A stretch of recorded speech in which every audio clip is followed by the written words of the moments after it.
Hello everyone, welcome to our YouTube channel Vigyan Institute. तो बेटा हम लोगों ने लास्ट लेक्चर में क्या किया था, सेल्स के कॉम्बिनेशन को डील किया था। ठीक है, सीरीज, पैरेलल और जो मिक्स कॉम्बिनेशन था, तीनों तरह के कॉम्बिनेशंस डील कर लिए थे। फाइन। तो इस लेक्चर में हम लोग कुछ फर्दर मोर इंपॉर्टेंट टॉपिक्स को डील करेंगे। ठीक है, सो उसमें जो सबसे पहला टॉपिक मैं ले रहा हूं वो है हमारा heating effect of current. Heating effect of current. ठीक है, तो हीटिंग इफेक्ट ऑफ करंट आपने 10th क्लास में भी पढ़ा होगा। ठीक है, तो यहां पर heating effect of current means कि if suppose there is a resistor and in which some current is flowing, then what happens, some heat is released because of that resistance or some heat is released in the form of energy। तो अब यहां पर मान लेते हैं कि suppose मेरे पास एक रजिस्टर है, ठीक है, और इसको मैंने किसी एक्सटर्नल सोर्स ऑफ ईएमएफ से कनेक्ट कर रखा है। फाइन। अब इस रजिस्टर की वैल्यू है सपोज आर। देन हमें ये फाइंड आउट करना है कि यहां पर जो हीट जनरेट होगी, जो हीट हमारी because of electric current generate होगी, उसकी वैल्यू क्या होगी। फाइन, तो वो हमें निकालनी है। तो let us suppose I current is flowing in that resistor and this is the potential difference of the battery V। Then how much heat will be generated, ये आपने 10th क्लास में ऑलरेडी फॉर्मूला ड्राइव किया हुआ है कि हमें पता है भाई heat is what, basically energy. Heat is what, energy. So अगर मैं यहां पर हीट और एनर्जी की बात करूं तो इसका मतलब ये होगा कि energy is nothing but what the work done in flowing that current against that resistor, है ना। इस रेजिस्टेंस में अगर हम करंट को फ्लो करा रहे हैं तो उसको, चार्जेस को फ्लो कराने के लिए बैटरी की वजह से, बैटरी के द्वारा जो एक एनर्जी डेलिवरेट की जाएगी, that energy will be release in the form of heat if it is pure resistor. ठीक है, तो यहां पर कितनी एनर्जी होगी, W इज इक्वल्स टू, आप जानते हो कि पोटेंशियल डिफरेंस अगर V लगाया गया और कुछ अमाउंट ऑफ चार्ज Q यहां पर फ्लो हुआ है, तो आपको पता है Q इंटू V क्या होता है, हीट और वर्क डन होता है, जो Q चार्ज को V पोटेंशियल से हमें एक्सेलरेट कराना होता है। फाइन। अच्छा, अब यहां पर अगर हम इस Q को क्या बना दें, Q is equals to I into T लिख सकते हैं। ठीक है ना, I इंटू टी लिख सकते हैं। क्यों? क्योंकि अगर टी टाइम के लिए चार्ज फ्लो हुआ है तो करंट I कितना होगा, Q अपॉन टी, और वहां से आप देखोगे ये Q कितना हो जाएगा, I इंटू टी। तो ये फाइनली मेरे पास क्या बन जाएगा, VI T। ठीक है, VIT। So that is the heat और you can say energy produced when I current is flowing in that resistor. Clear. इसके बाद इसी फॉर्मूले को आप फर्दर चेंज कर सकते हो। कैसे? आपको पता है कि भाई V is nothing but I into R using Ohm's law, है ना, using Ohm's law. Ohm's law, V is equals to I R. तो जब ये आई आर यहां रखोगे तो क्या मिलेगा आपको, H is equals to I R into I T. तो क्या मिलेगा, I square R T. Clear, I square R T. ये एक फॉर्मूला आपको मिल गया यहां से। ठीक है, एक फॉर्मूला ये हो गया। इसके बाद सिमिलर आप थोड़ा सा और इसमें चेंजेस कर सकते हो। क्या कि आपको पता है आई इज इक्वल्स टू क्या होता है, V अपॉन आर। ठीक है, I is equals to V upon R. Then if you put that I in this equation, so what will you get, H is equals to V upon R square R T. So it will be V square upon R T. Fine. तो ये तीन फॉर्मूले मुझे मिले हैं जो कि electrical energy produced in any circuit और इन एनी रजिस्टर है। ठीक है, अब यहां से आपसे पूछा जाता है कि बेसिकली इसकी SI यूनिट क्या है, तो सभी को पता है। ठीक है, एनर्जी की यूनिट होती है that is nothing but joule. ठीक है, SI यूनिट इज जूल। इसके बाद यहां पर अब आपसे बोला जाएगा कि भाई जो एनर्जी हमारी प्रोड्यूस्ड हो रही है, so how much power is consumed by any electrical appliance और बाय दैट रजिस्टर। ठीक है, तो जब पावर की बात की जाए तो पावर क्या होता है, पावर की डेफिनेशन आपने पढ़ी हुई है। ठीक है, तो देखते हैं। Power is basically defined as rate of work done और rate of consumption of heat और एनर्जी। ठीक है, तो पावर, इलेक्ट्रिक पावर किस तरह से डिफाइन करोगे, electric power is defined as P is equals to W upon T। और W क्या है, जो हीट हमारी इस रजिस्टर में व्हेन करंट इज फ्लोइंग जो हीट हमारी कंज्यूम्ड होती है और जो एनर्जी इलेक्ट्रिकल एनर्जी कंज्यूम्ड होती है, ये जो एनर्जी होगी that is what, work done और एनर्जी। सो यहाँ पर क्या हो जाएगा, एक तो हमने एक फॉर्मूला निकाला था V I T upon T, तो ये टी कैंसिल आउट कर देंगे तो P is equals to V I मिलेगा। ठीक है, P is equals to V I मिला। इसके बाद एक फॉर्मूला हम और बना सकते हैं, एक हमने ये भी देखा था, P is equals to V I T, इसकी W is equals to I square R T भी था। ठीक है, आर टी भी था, यहाँ पर टी से टी कैंसिल हो जाएगा, क्या मिलेगा, I square R, I square R. ठीक है, और एक फॉर्मूला हमने क्या किया था, V square upon R T भी यहाँ पर कैलकुलेट किया था इस डब्ल्यू का, तो यहाँ पर क्या मिलेगा, P is equals to V square R upon T, V square upon R T into T, ये टी से टी कैंसिल, तो यहां से हमें क्या मिलेगा, वी स्क्वायर अपॉन आर। तो ये हमारे पास पावर का जो फॉर्मूला होगा, तीन फॉर्मूले मैंने यहाँ पर ड्राइव कर दिया है। एक तो आपका P is equals to V I हो गया, and second one is P is equals to I square R, and third one is P is equals to V square upon R. Fine, so these are the power dissipated across this resistor. ठीक है, when some current is flowing by that batteries and how much power is dissipated, that is calculated by these three formulas. ठीक है, चलिए इसके बाद एक बहुत important measurement है जो हम जनरली इलेक्ट्रिकल एनर्जी को मेजर करते हैं, दैट इज व्हाट, यूनिट। जो आपने देखा होगा आपके घरों में मीटर में जो इलेक्ट्रिक मीटर लगे होते हैं उसमें क्या होता है कि यूनिट्स बनती हैं, है ना। तो उस मेजरमेंट को हम कैसे फाइंड आउट करेंगे, उसको उन यूनिट्स को कैसे कैलकुलेट करते हैं, वो हमें यहाँ पर देखना है। उसको बोलते हैं commercial unit, commercial unit of electrical energy. ठीक है, commercial unit of electrical energy. तो commercial unit of electrical energy को कैलकुलेट कैसे करोगे, देखो, commercial unit of electrical energy, commercial unit of electrical energy. ठीक है, commercial unit of electrical energy. तो commercial unit is basically defined as unit is equals to watt multiplied by R divided by 1000। That is the basic formula to calculate the unit. ठीक है, and यहां पर आप देखो कि भाई what is what, power, power consumption कितना है। ठीक है, पावर की यूनिट क्या होती है, वॉट होती है, ऐसा यूनिट। तो कितने वॉट का हमारा इलेक्ट्रिकल अप्लायंस है, उसको कितने आवर तक आपने ऑपरेट किया and divided by 1000। For example कि भाई हमारे पास एक इलेक्ट्रिक प्रेस है। ठीक है, एक इलेक्ट्रिक प्रेस है जिसका जो वॉटेज है और इक्वल से जो पावर है वो क्या है, 1000 वॉट है। ठीक है, एक इलेक्ट्रिक प्रेस है जिसका पावर 1000 वॉट है, और उसको हमने सपोज करो कितने टाइम के लिए ऑपरेट कराया, 2 आवर के लिए ऑपरेट कराया। Then how much energy will be consumed by that press. तो आप कैसे निकालोगे, आप यहाँ पर इस फॉर्मूले को इस्तेमाल करो एंड यूनिट्स आ जाएंगी हमारी कितनी, वॉट कितना है 1000, कितने घंटे ऑपरेट कराया फॉर 2 आवर, तो 2 divided by 1000, so that has gone. सो यहाँ पर 2 यूनिट्स आपकी बन रही हैं। ठीक है, सो आप देखो कि टोटल 2 आवर तक अगर आप उस इलेक्ट्रिक प्रेस को इस्तेमाल करते हो, देन कितनी यूनिट्स वहां पर बनेगी, इलेक्ट्रिकल एनर्जी कितनी होगी, 2 यूनिट्स कंज्यूम होगी। Clear, so that is the formula to calculate the commercial unit of electric energy or basically to calculate the consumption of electrical energy. Fine, अच्छा, इसके बाद आपसे पूछ लेता है कि इस यूनिट की डेफिनेशन भी बताओ। ठीक है, 1 यूनिट को डिफाइन करके दिखाओ, 1 यूनिट को डिफाइन कैसे करोगे।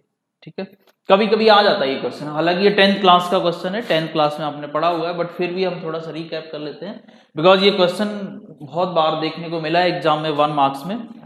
So how will you define 1 unit?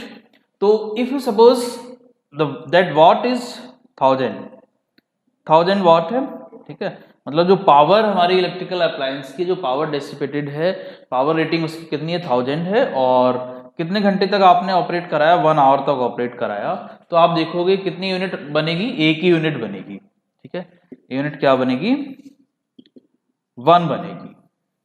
क्यों? क्योंकि आपको पता है वॉट हमारा 1000, एक घंटे तक आपने ऑपरेट कराया, 1000 से डिवाइड करोगे तो 1000 से 1000 कैंसिल आउट हो जाएगा, बचेगा क्या 1। So it means 1 is the unit. कौन सी unit? 1 is the amount of electrical energy which is consumed by an electrical appliance of 1000 watt in 1 hour. ठीक है, तो क्या लिखोगे इसको, क्या लिखोगे डेफिनेशन? इसकी डेफिनेशन आप लिखोगे, इसकी डेफिनेशन लिखोगे 1 unit is the amount of energy, amount of electrical energy, ठीक है, consumed by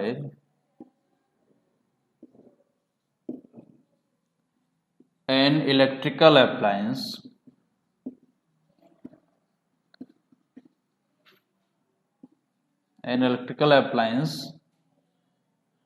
ठीक है of 1000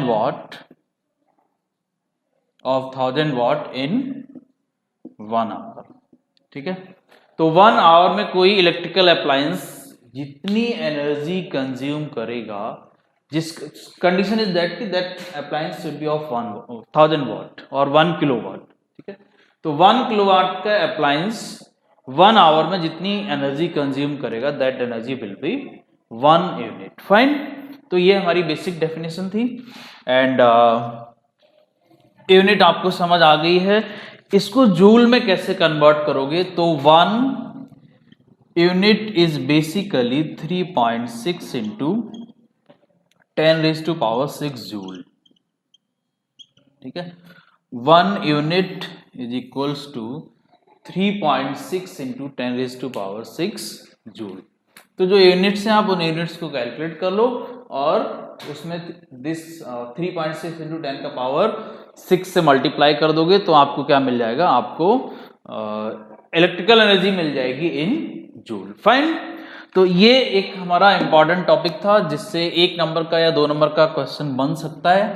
आफ्टर दैट जो बहुत इंपॉर्टेंट टॉपिक है उसको हम डिस्कस करने वाले हैं, दैट इज किरचॉफ्स लॉ। ठीक है, किरचॉफ्स लॉ। अब ये किरचॉफ्स लॉ जो है यहाँ पर आपको क्वेश्चन मिलेगा ही मिलेगा। बेसिकली इसका स्टेटमेंट भी पूछा जाता है एग्जाम में। ठीक है, कि किरचॉफ्स लॉ को इनके स्टेटमेंट लिखो और इससे रिलेटेड न्यूमेरिकल प्रॉब्लम के आने की बहुत हाई चांसेस है। सो आप ये ध्यान रखो कि अब जो मैं टॉपिक डील करने वाला हूं that is what Kirchhoff's law. तो ये किरचॉफ्स लॉ आप ये मान के चलिए कि भाई यहां से क्वेश्चन 2 to 3 मार्क्स का बनने वाला है। ठीक है, 2 to 3 मार्क्स का क्वेश्चन यहां से बनेगा ही बनेगा। तो अब इसके 2 लॉज हैं, किरचॉफ जी ने 2 लॉ दिए थे। नंबर 1 किरचॉफ्स करंट लॉ, जिसको हम केसीएल बोलते हैं। ठीक है, किरचॉफ्स करंट लॉ। एंड दूसरा क्या था, Kirchhoff's voltage law, Kirchhoff's voltage law, इसको आप क्या बोलते हो, केवीएल। तो 1 by 1 हम लोग इसको डिस्कस करेंगे। ठीक है, बहुत ध्यान से समझ लेना क्योंकि ये बहुत इंपॉर्टेंट टॉपिक है। अगर थोड़ा सा भी स्किप हो गया तो आप इसकी प्रॉब्लम सॉल्व नहीं कर पाओगे।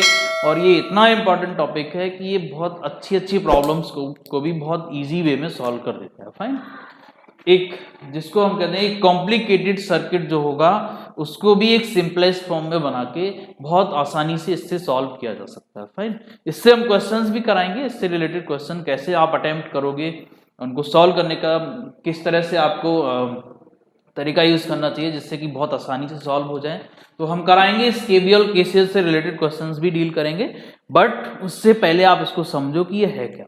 ठीक है, तो सबसे पहले हम बात करेंगे केसीएल की। ठीक है, केसीएल में क्या बोला गया, KCL means Kirchhoff's current law. ठीक है, इसको हम जंक्शन रूल भी बोलते हैं। क्या बोलते हैं, जंक्शन रूल और जंक्शन लॉ। ठीक है, जंक्शन रूल और जंक्शन लॉ। ऐसे केबीएल को आप लूप रूल, लूप रूल और लूप लॉ भी बोलते हो, ठीक है। और अच्छा, अब ये जंक्शन रूल और केसीएल ये है क्या, इसको ध्यान से समझ लो कि मान लो भाई सपोज करो हमारे पास एक जंक्शन पॉइंट है सर्किट का, और यहां पर कुछ करंट यहां से रिलीज हो रहा है, कुछ करंट जंक्शन की तरफ आ रहा है, ठीक है, कुछ करंट जंक्शन की तरफ आ रहा है, fine.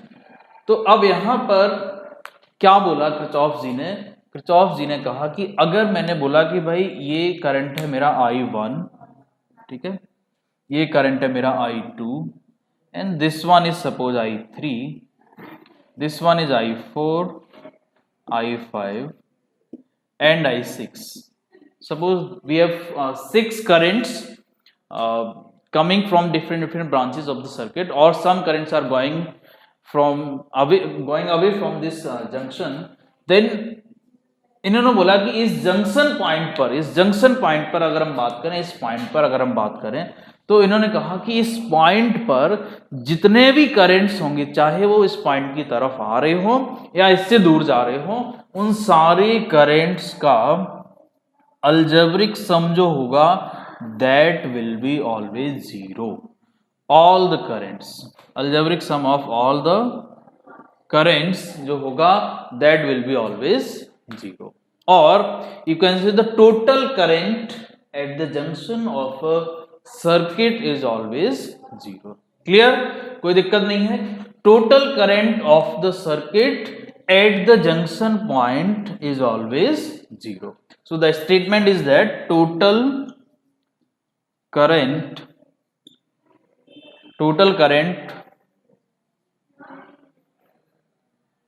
at a junction of a circuit is always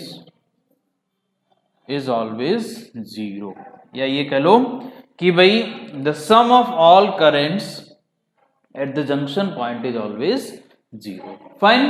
अच्छा, अगर ये सम सारी करेंट्स का जीरो है, इसका क्या मतलब हो गया, इसका मतलब हो गया कि भाई यहां पर जो इनकमिंग करंट होंगे, अगर मैं उनको मान लो कि भाई पॉजिटिव मान लिया जाए और आउटगोइंग करंट को नेगेटिव मान लिया जाए, तो हम ये कह सकते हैं कि जितना करंट यहां पर आ रहा है, आने वाला करंट कौन सा है, चलो ये आउटगोइंग करंट है। आउटगोइंग करंट कौन सा है, I1, I2 और I3, ये आउटगोइंग करंट है, ठीक है। एक ये है, एक ये है और एक ये तीन आउटगोइंग करंट है। तो इनका जो सम होगा that must be equals to the sum of incoming current, ठीक है, sum of incoming current. Clear, जो आउटगोइंग करंट का सम होगा that must be equals to sum of incoming current, तभी नेट करंट हमारा क्या होगा, जीरो होगा, अदरवाइज ये जीरो नहीं हो सकता, fine. So that is the rule कि incoming current, sum of incoming current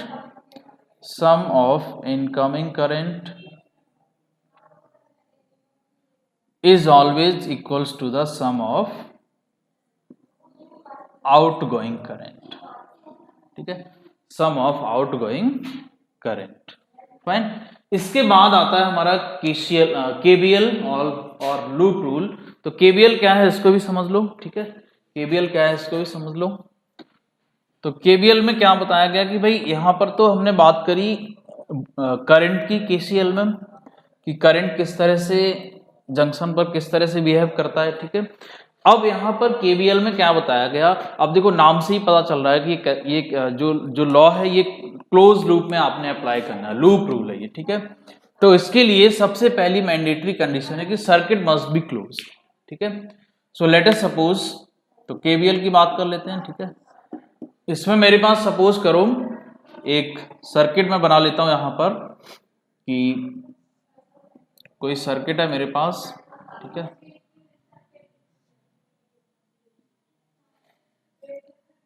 ये मेरे पास एक सर्किट है,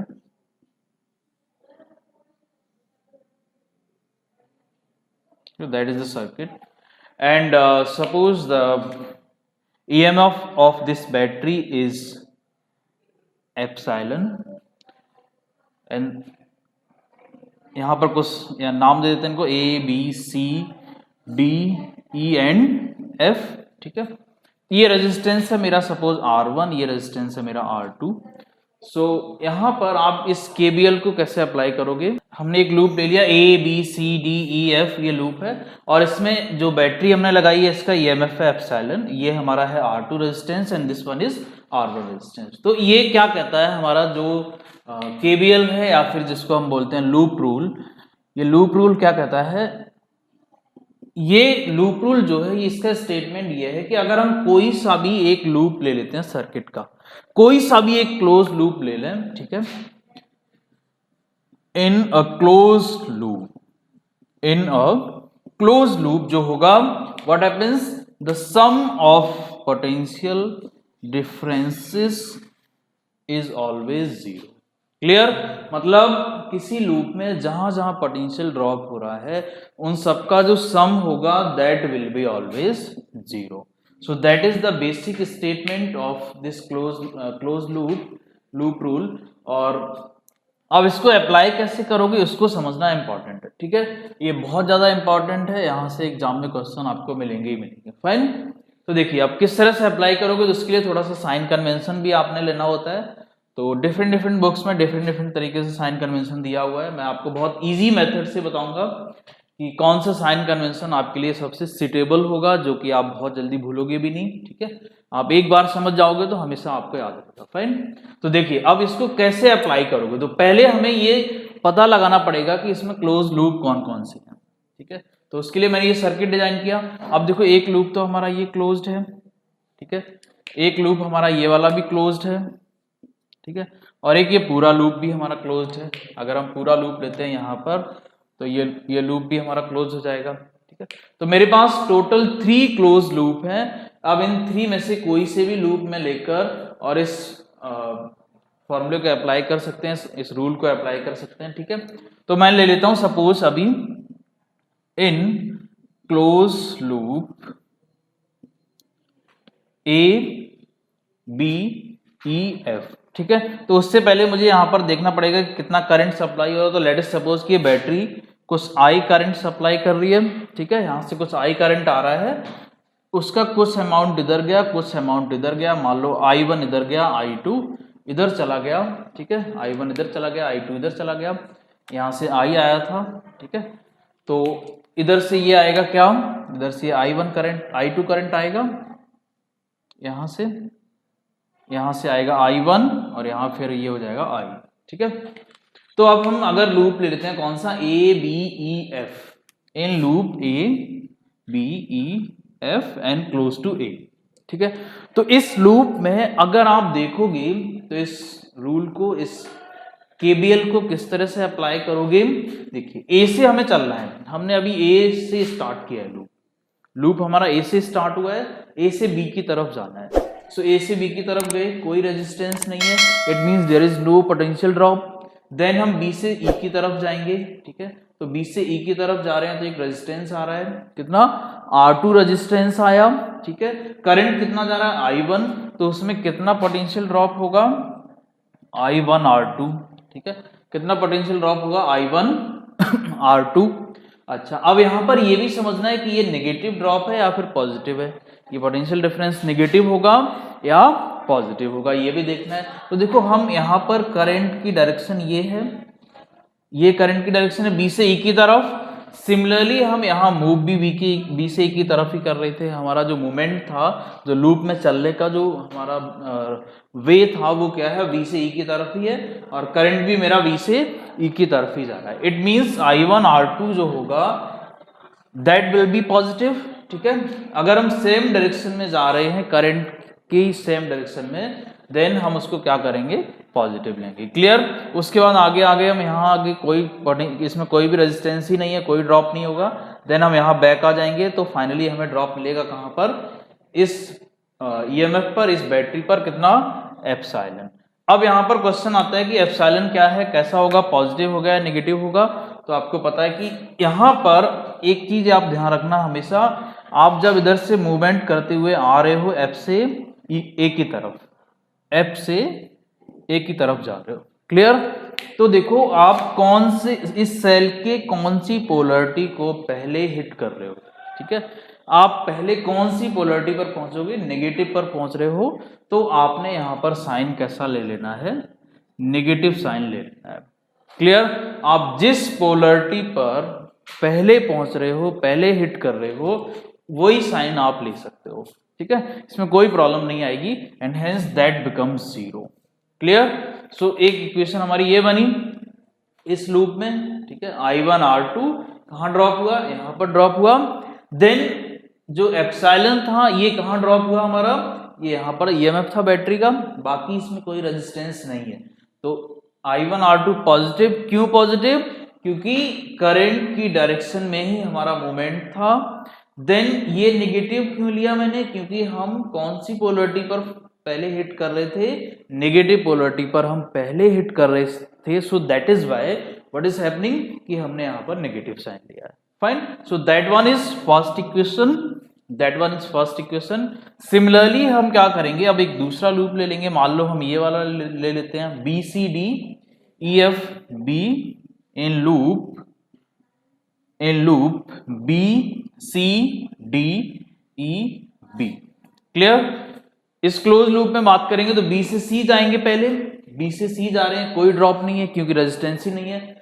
फिर हम C से D जा रहे हैं, C से D जा रहे हैं, ड्रॉप होगा, रेजिस्टेंस है हमारे पास R1।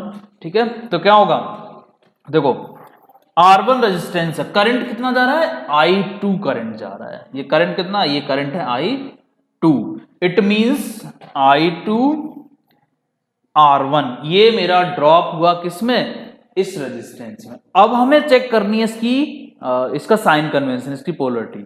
ठीक है, इसका साइन कन्वेंशन चेक करना है। तो क्या बताया मैंने बताया कि अगर हम करंट की डायरेक्शन में ही मूवमेंट कर रहे हैं, करंट हमारा इधर जा रहा है C से D टर्मिनल की तरफ, और हमारा मूवमेंट भी C से D की तरफ है, then we are taking positive sign, it means that drop must be positive.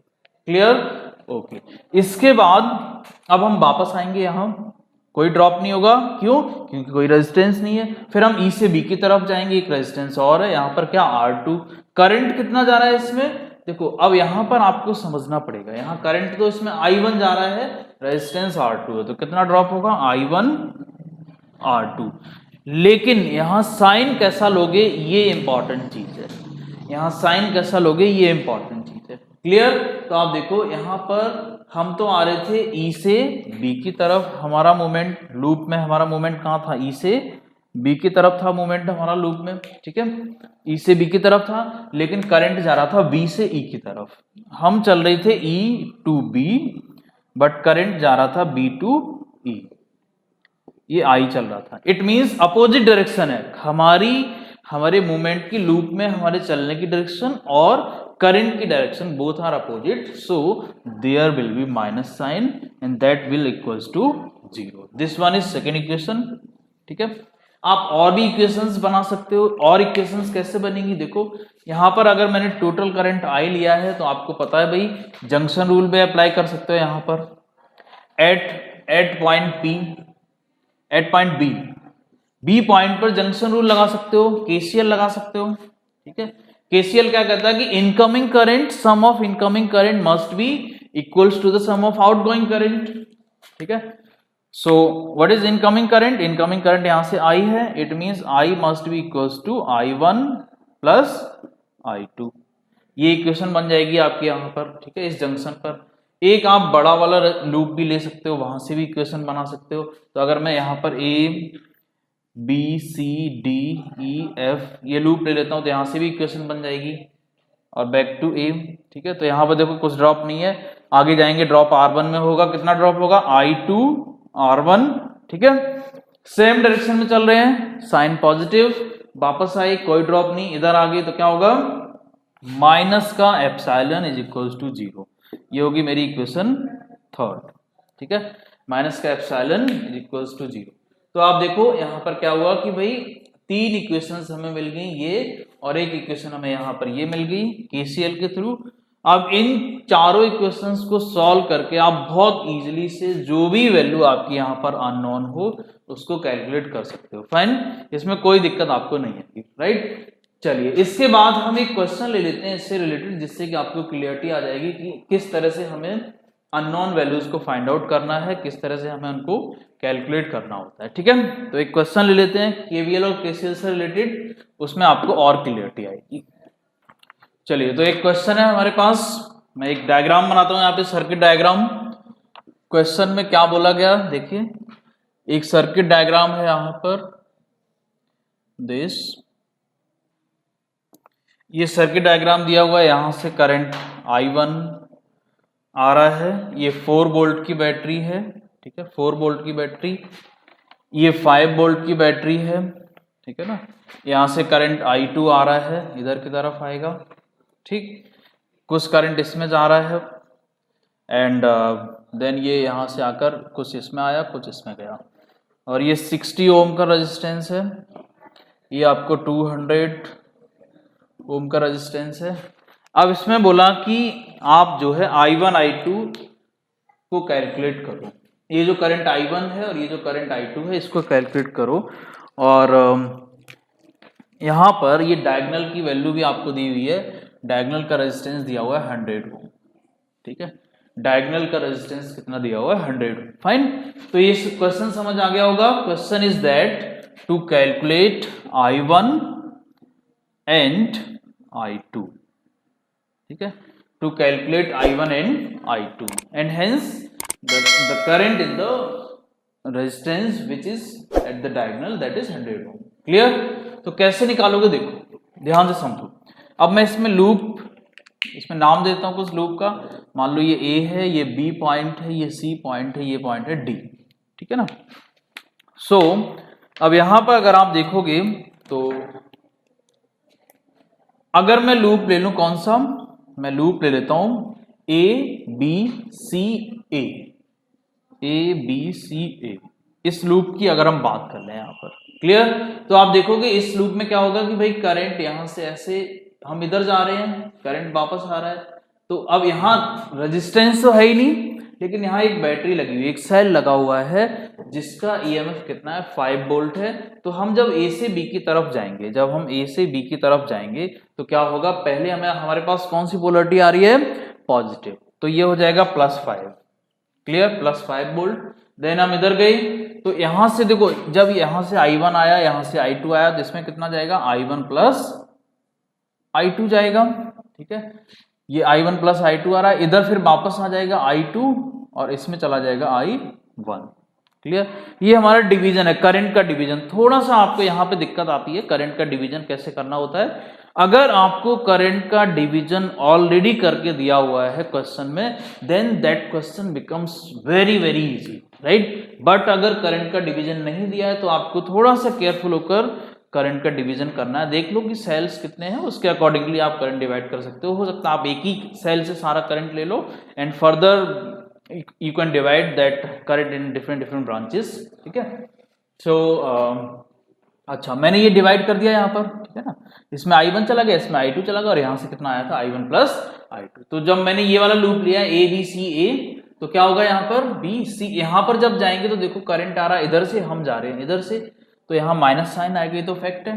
कितना आएगा, 200 तो हो गया resistance multiplied by current IR, I into R, drop कितना होगा इसके अक्रॉस, I इंटू आर, तो ये होगा 200 I2। देन फिर हम बैक आएंगे, इसमें ऐसे जा रहे हैं, C से A जा रहे हैं, C से A। ठीक है, तो जब C से A जाएंगे तो देखो करंट जा रहा है ऊपर की तरफ, A से C जा रहा है करंट। इट मींस इसमें आप क्या करोगे, नेगेटिव साइन अगेन लोगे और रेजिस्टेंस कितना है 100, करंट कितना है I1 plus I2 and that must B 0। Clear, that must B 0। थोड़ा सा सिंप्लीफाई कर लेते हैं इसको, 5 minus 200 I2 minus 100 I1 minus 100 I2, ठीक है, इज इक्वल्स टू 0। 200 100 300 हो गया, ये हो गया 100, तो 100 I1 माइनस का 300 I2 प्लस का 5 इज इक्वल्स टू 0। इसको जब आप सॉल्व करोगे तो क्या आएगा, 100 I1 plus 300 I2 is equals to 5। Clear, equals to 5। अगर 5 आप इसमें से कॉमन ले सकते हो तो ले लो, तो यहां पर क्या आएगा, 20 I1 माइनस 60 I2 माइनस नहीं plus 60 I2 is equals to 1। ये इक्वेशन 1 बन गई हमारी, ठीक है, इक्वेशन 1 हो गई। अब हम एक लूप, तो मैंने अभी लूप लिया था ये वाला, ठीक है, अब हम एक लूप और ले लेते हैं, ये वाला ले लेते हैं, ठीक है, ये लूप 1 था, ये लूप है हमारा 2। तो लूप 2 में देखोगे क्या होगा, कौन सा लूप है 2, A C D A। Now in loop A C D A, तो जब आप इस ACDA लूप की बात करोगे तो ACDA लूप में क्या होगा, देखो इधर से इधर जा रहे हैं तो 100 I1 प्लस I2, ठीक है, देन इधर आओगे तो ये 60 सेम डायरेक्शन में ही चल रहे हैं तो प्लस रहेगा I1, देन इधर जा रहे हो माइनस पोलरिटी पहले आ रही है तो -4 is equals to 0। Clear, -4 equals to 0। Simplify कर लो इसको, 100 I1 plus 100 I2 plus 60 I1 -4 is equals to 0। 60 I1 100 I1 कितना हो गया, 160 I1 plus 100 I2 is equals to 4। आप कॉमन ले सकते हो, कुछ 4 कॉमन आ जाएगा, ठीक है, तो क्या बचेगा हमारे पास, यहां बचेगा 40 I1 plus 25 I2 is equals to 1, is equals to 1, equation number second. ये इक्वेशन सेकेंड होगी। अब देखो यहीं से काम चल जाएगा हमारा, हमें और ज्यादा इक्वेशंस की जरूरत नहीं है, बिकॉज 2 ही वेरिएबल है मेरे पास और 2 ही मेरे पास इक्वेशन भी आ गई, तो I can solve easily these 2 equations 1 and 2, these equations, ठीक है। अगर आप इन इक्वेशंस को सॉल्व करोगे तो आपको बहुत आसानी से I1 I2 का वैल्यू पता चल जाएगा। देखिए सॉल्व कर लेते हैं हम, ठीक है। तो देखो अब आप एलिमिनेशन मेथड लगा दो या फिर कोई सा सब्स्टिट्यूशन मेथड भी लगा सकते हो, मर्जी आपकी, कोई सा मेथड लगा सकते हो। तो देखो अगर मुझे एलिमिनेशन मेथड लगाना है तो मैं इसमें 20 से मल्टीप्लाई कर देता, 2 से मल्टीप्लाई कर देता हूँ, ये 40 बन जाएगा। तो 2 से जब मैं मल्टीप्लाई करूंगा इक्वेशन 1 में तो क्या मिलेगा मुझे, 40 I1 plus 120 I2 is equals to 2, ठीक है, ये मैंने लिखा है फ्रॉम इक्वेशन 1। क्लियर, दूसरी इक्वेशन एज इट इज रहने दो यहीं पर, 40 I1 plus 25 I2 is equals to 1। इसमें कुछ नहीं किया। अब आपने क्या करना है, इन दोनों इक्वेशंस को माइनस कर दो, इसमें से इसको माइनस करोगे तो ये चला जाएगा, इसमें इसको माइनस करोगे तो क्या 95 बचेगा I2 और ये बचेगा 1, तो I2 मेरा क्या आएगा 1/95 एम्पियर, ठीक है। ये तो आ गया I2। सिमिलरली जब आपने I1 निकालना है तो आप यहाँ पुट कर दो या फिर यहाँ पुट कर दो, I1 मिल जाएगा। तो मे बी कि मैं इक्वेशन नंबर 1 में रख देता हूँ, तो 1 इक्वेशन 1 में रखने पर देखो क्या मिलेगा मुझे,